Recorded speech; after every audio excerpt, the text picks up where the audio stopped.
You don't need an attorney to do your estate plan.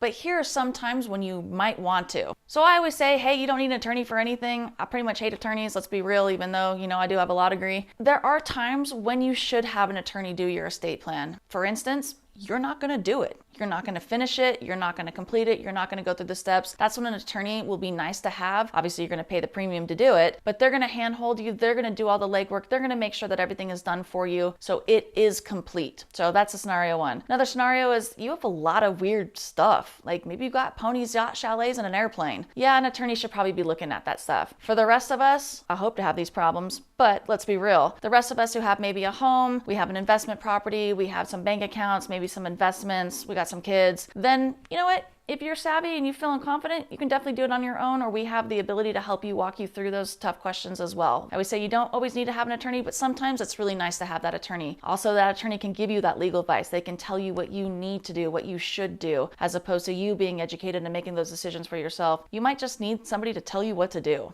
and that is totally fine. If you need recommendations, I always say look at your local bar association. They can give you great recommendations of attorneys, and always just do your research in Google and making sure that that attorney that you're going to go with, A, doesn't talk down to you, does have some compassion, does walk you through and takes that time, and has good reviews. Got questions about that? Let me know. And when you think of death, think of me.